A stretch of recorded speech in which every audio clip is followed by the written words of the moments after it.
Welcome to the Spare Parts Podcast with FTC Team 535 Tobor. This is episode 9, Come Snow or Ice. So, hello and welcome. It's been a while. We've been really busy preparing stuff for our actual competitions, and we've got another competition coming up in a couple of weeks. Hashtag no sleep. Yeah, okay.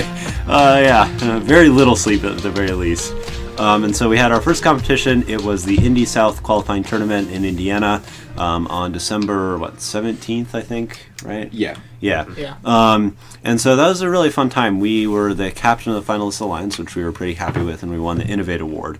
And we'd like to say, I guess, congratulations to all the other teams that did well and that didn't do well at that first competition of the year for us. It's called Those Who Learned. Okay. It was a good start. It definitely was. Better than a lot of first competitions we've been to. That's true, actually. Yeah, people actually were competing. They were doing good. But we should introduce ourselves first. Sure. Yeah. So I'm Ben. I'm Tony. I'm Rand. Connor. I'm Link. All right, then. Yeah, and we've got 5 out of 10 people here today, including a couple cell phones. Yep. I mean, they're here in their thoughts, or texts, Sure. at least, right? Yeah. Okay. So I guess, what were the biggest things that we noticed at this first competition? I want to say autonomous was... What about autonomous? I felt like there were... I felt like there were some teams who didn't have, an autonomous at all, and there were some teams who had, some... I don't know, it seemed like there was a big difference. Some didn't have it, and then some had, really good ones, but there were no, in-between. Well, I don't think anybody had a really good one. I mean, we were the only people who managed to push a button, and we only did it once the whole day.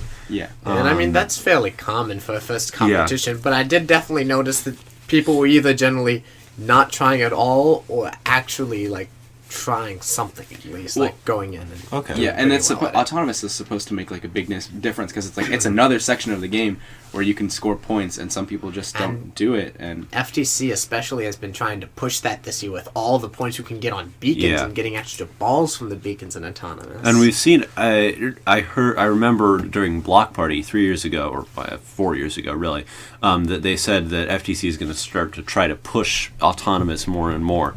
And after last year, I thought maybe that's not going to be the case, but this year, definitely, autonomous is as important, maybe more important than teleop. For the first time ever. I would like to point out that there is no IR beacon, so maybe they're not pushing autonomous as hard as we think. But pushing both the buttons is equal in autonomous to lifting the cat ball and putting it on the goal in teleop. Yeah. So that's pretty important. And also you get the extra balls, which... And pushing buttons is, you have to use sensors to find your way there, but actually just installing hardware to push buttons is so easy. Yeah. Overall, initial quality from the first match set actually a pretty high bar for teams in Indiana. There were a lot of zeros, I noticed. There were a lot of zeros, but at the same, as one who was in the crowd watching, there was a surprising number of high scores in the, almost 100 range. Oh, yeah. Well, there were some of those. A lot of that had to do with penalties. Yes, we'll that get is into true. penalties a bit later, I guess. But I was kind of thinking, you talked about all the zero scores. Last year, even if you couldn't do anything at all, you could at the very least just push blocks into the floor goal. And this year, you can't really do that. Well, there's a much higher barrier to entry. Hitting the buttons. Yeah. You just need something in teleop. You just need something flat on the side of your. And we did see button bots while we were Yeah, that's true. And there were, we talk about kind of push bots. That's what push bots are doing this year. And at least at this first competition, there were several teams that were very successful just pushing buttons and doing nothing else. There's some and really we know interesting Civilized pieces. Botman, who's from our school, they got on the winning alliance and they could only push buttons, and they got just chosen did it well. because they did it really well, and that other teams that could lift the cat ball and shoot well wanted somebody who could push buttons. They also had something of an autonomous, which is better than a lot of teams. I was honestly surprised on how little the floor goal wasn't used. Well, it's just so few points. Utilized. Yeah. Honestly, that didn't surprise me at all. Yeah, it's not worth it. Yeah. Honestly, they could just take out the floor goal because one really used it at all. We'll see as we get into higher levels. if people want to multitask, work together, one person shooting, one person scoring. But there's no reason for two people not to be shooting at the same time. Well, I mean, the push button bots, the push bots. Well, they're not push bots this year. Button bots. Button bots. Button bots. The button bots. I mean, like some of their scores were like they were the deciding score. Like even though both teams were shooting into the basket, it was like whoever had the most beacons at the end. Definitely. That's a big swing. It was kind of like last year with like, what was last year's game? Hanging. That's right. Yeah, everybody. There were hang bots, and then there were the carbon bots or whatever we called them. Yeah, well, and this year kind of the equivalent of hanging is lifting up the cat ball, and there were two teams, the Mecha Hamsters and Toxic, who could lift the cat ball. And that's actually something that surprised me, because in past years, I felt like it was fairly common. I mean, there'd be push bots, but I felt like there were a lot more. Hang bots last year. One-trick bots. Bots early on that just went to hang. And I was kind of expecting this year that there'd be a number of just lift bots. Just people that lift the cat ball, because that's kind of the same, do one thing for a big score. But as we said, there were only two teams there. And they were the teams that were kind of doing everything, that were also trying to shoot and were just really good teams overall. I was expecting a number of teams that just went to get the cat ball, but no one really did that. Everyone was going for particles. No. Well, the one thing Toxic lacked was that they couldn't actually shoot or score any balls. They had button pushing capabilities, and they had the ball capability. But they were only one of two teams. I feel like at last competitions, there were at least like 5 or something teams that maybe went exclusively or could do a few other things, but went exclusively to hang, and there were just 2. And I think the robots that could lift the ball. I know Toxic made it to the finalist lines. What happened to the other team? I think Mecha Hamster they was were on first pick. Oh, they were on. Yeah. So I mean, they got up there into the finalist alliance, and that was definitely a big. Well, not the final. They were on. They were in the semifinals. Yeah, because. But one thing, when we were facing them, we actually managed to beat Mecha Hamster's team. But one reason for that is that they didn't get a successful cat ball off that whole time. They had issues with their lift and weren't able to do that, so we were able to win the points we scored with buttons and shooting. Granted, it was pretty close. It was a 2-1. And one thing I noticed is when we went to the next match, when Toxic could lift the cat ball, we lost both of the first 2 ones. So it is, and I mean, both teams were shooting and pressing buttons well, so it's not like capping ball was the only thing going on, but it was definitely there at the end. The team that could do the cat ball won. But that's the same phenomenon as we had last year at the beginning. There weren't any teams that were really good at scoring balls by shooting. There were some teams that could hang, and those were the teams that won. But I think like last year, again, we saw that teams that were really good at scoring blocks and balls started winning by the time we got as far as state, super regional, worlds. Well, that's because they were it's something you have to get better at. If you can hang, it's a very binary, you either do it or don't. Whereas scoring with, I think it was blocks last year, particles this year, is a much more improvable thing. Yeah, but I think we're going to see the same phenomenon, is that eventually once teams get good enough at shooting particles, that's going to overcome. So if you're a cap bot this year, it's good to remember that you're gonna, even if you're doing well right now, you're going to want to implement something to do with the particles, because otherwise teams are going to start catching up with you. Definitely. I noticed one thing as a driver. While I was driving, I know Ben was the coach, and he would point out like important things on the field. When we were in a matchup against Toxic and they lifted up the cat ball, they cut off my like only driveway point to the beacons, and I had to drive around the whatchamacallit, the hanger, the basket, the center structure, the centerpiece. I had to drive all the way around it because they had the cat ball, and it was basically like an invincibility star. Because you can't touch them. You can't interfere with them, or else that's a lot of points. So I noticed, like, I don't know if that's like a thing that you can manipulate in the game. You probably shouldn't, but you should definitely watch out for that for cat bots. If you have 2 buttons and you have someone who can lift the ball, if they just like sit kind of in the area of the 2 buttons before actually going to score the cat ball, if they're sure they have time, and that can kind of prevent the other teams from coming over, because if you you can potentially get a penalty then for that too, because it's preventing the other team from scoring. Potentially, but because it always gets dicey as defensive.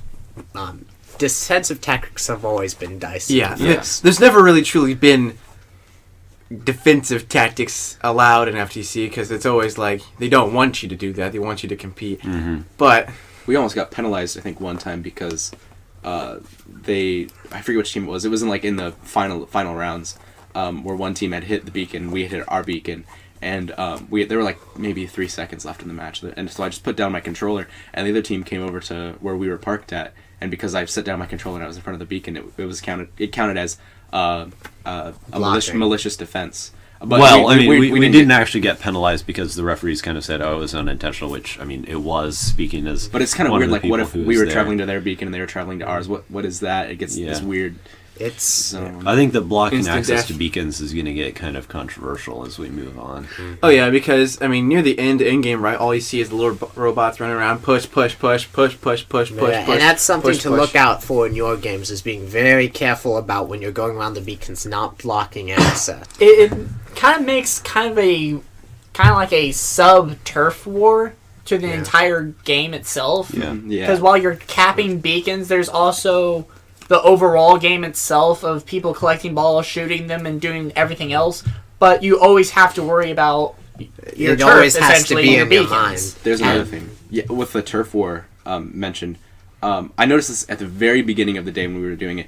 Teams who had the ability to shoot weren't shooting for some reason because they wanted to have all the beacons, and it was just fighting over the beacons and no shooting. Then halfway through the day, everybody realized, beacons only count towards the end of the game. Yeah. So that's something that you should, if you haven't realized that yet, I think everybody else probably has. Just don't worry about the beacons until maybe the last 30 seconds. Yeah, end game. Yeah. Because if you go over and take time, especially in these earlier games when there are more specifically there are more button bots. Those button bots' job is to hit the beacons. So if you have something else you could be doing, and you go over like, our beacon was just taken, so you go over to hit it and then go back to like maybe trying to collect particles to shoot, that button bot's going to come back and hit it because that's its only job. It's got nothing better than just to put pressure on your team. So until just the end. It's easier just to wait. So just don't wait. be scared by all those lit up opposite color beacons right off the bat. Because they can't stop you from going to them. They can't stop you from going and getting them yourself, and it's just not worth it to panic over it until you know when you need them. Especially when those little 5-pointers can make a big difference. And then another thing about... Whoa. Go ahead. Okay, another thing about pushing the beacons. I was trying to be careful about this, but occasionally I got like too caught up in the moment, and Ben had like remind me to like, hey, calm it down. When you push the beacons, you push the wall, and then if you push the wall too hard, it also counts as a penalty. I don't know. We didn't. Nobody at our competition. No one at our competition got penalized. I know, but there was several instances where I saw the wall was substantially pushed. Yeah, so watch out for that because then judges will red card. And that might be something. There's a new kind of rule from First that you shouldn't, that beacon bashing isn't allowed. So and you might want to look into implementing some kind of sensor so that like once you've gone far enough that you know you've at least hit the beacon, you will automatically back off of it, and so that you can come and try again, so you're not driving through it kind of and pushing the. But it's a weird middle ground because you don't want your robot's push to be light enough that it doesn't actually hit the button. Because they can be hard to hit sometimes. Then again, you don't want it to be heavy enough to sucker punch the wall and bend it. So. Because we saw several robots with just like... I know our robot, we have individual servo motors that bring down little pads which push a single button. Whereas, it's enough so to the fact that, again, with the right control, it just pushes the button, turns it, and then you're done. But what I saw, I think it was Toxic and probably several others, they had bars in front of their robots. Just a straight bar. And their job was to slam into the wall, hit it, it's though that you hit both buttons, and eventually you would just reset until you got to your color. You'd cycle through. Actually something we're looking in to implement. So we're actually going to have, at the end, 3 servos just for pressing the buttons. We're going to have 2 more precise ones for autonomous hitting the correct color. But then during teleop, we're implementing a big bar at the front that will come down, because during teleop, it doesn't matter which of the buttons you hit. So as long as you hit something, you'll change the beacon. So having a big bar that has a lot more slop in it is going to make winning those, especially since you want to wait till the end so you're not wasting time, is going to make winning those last second beacon wars much easier. Especially And- since we have our Omni wheels. Yeah. And with Mechanum wheels, but Yeah. with Mechanic. bashing Ugh. the beacons, I think one strategy that we adopted that we think is probably a pretty good idea is using like kind of like foam or something so that you make sure you're pressing more softly. Something that will give a little bit of not just like a Elasticity. piece of metal. Padding. Yeah. a little bit more Padding. padding. Something that will absorb the blow. One thing, as another driver story. This was kind of weird. This was our last game. I remember it because I was like, oh, it was so devastating what happened.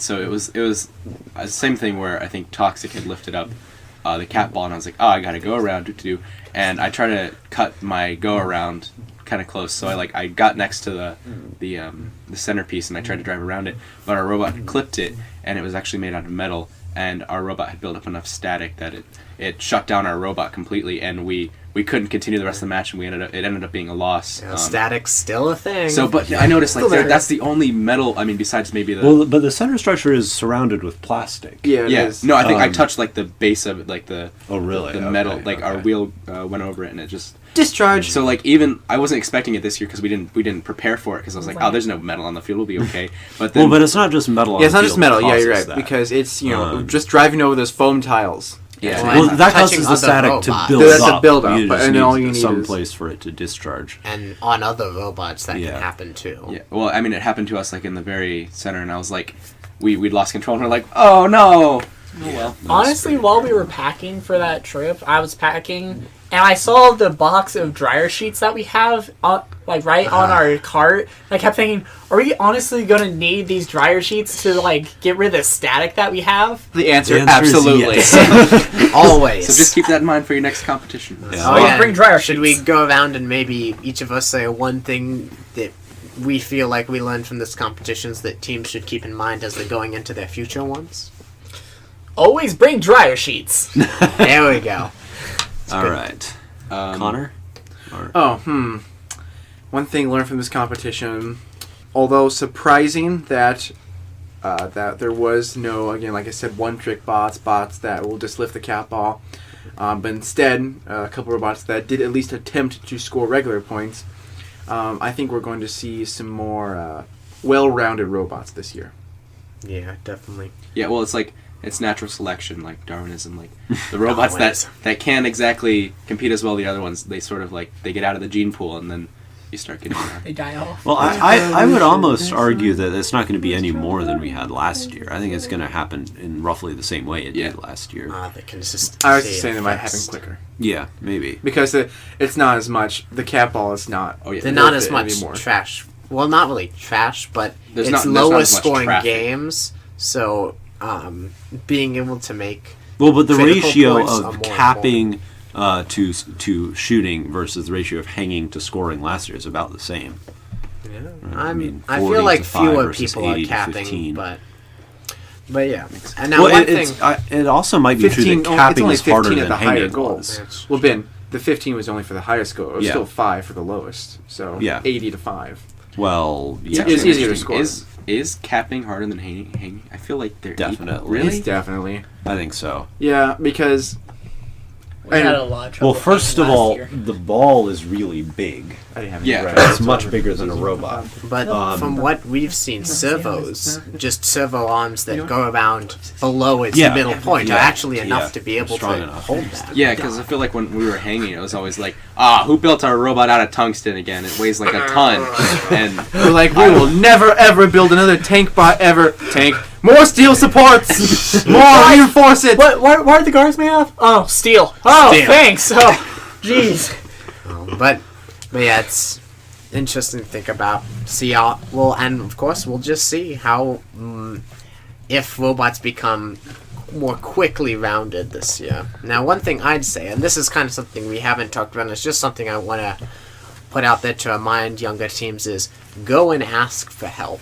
I felt like we only really had one team that came and asked, and that might have been because other teams didn't have anything to ask, but there's always some problems that you have. And don't be afraid if you've got, even if you're missing a part that you can't find, go and ask other teams. That's one of the beauties of FIRST, is that teams are willing to help each other out. So just don't be afraid to go and do that. Definitely, yeah. What do you think, Tony? I'm trying to come up with something to say. I want to say something Well, another thing that happened, our one of our brother teams, sister teams, whatever, one of our teams that go to our school, their controller wasn't working and they needed a new wire. Oh yeah. And they're like, hey, can we borrow yours? And we're like, and we were queued up next, and we're like, yeah, here you go. And so we gave it to them, and then they used it, and they came back to us, and it's kind of like we weren't mad at them or anything. We were glad we could help them, but it was like maybe we should get a little more prepared next time. I know we always carry 2 batteries. We got the two slim batteries, and one's always charged, and we always keep note of when it was finished charging and all that stuff. So just like checklisting stuff. Always being more prepared is always better. Yeah, and I'm going to say autonomous is. I thought it was very important at kickoff to start with, but based on the experience from this first competition, I think it's even more important than I did before.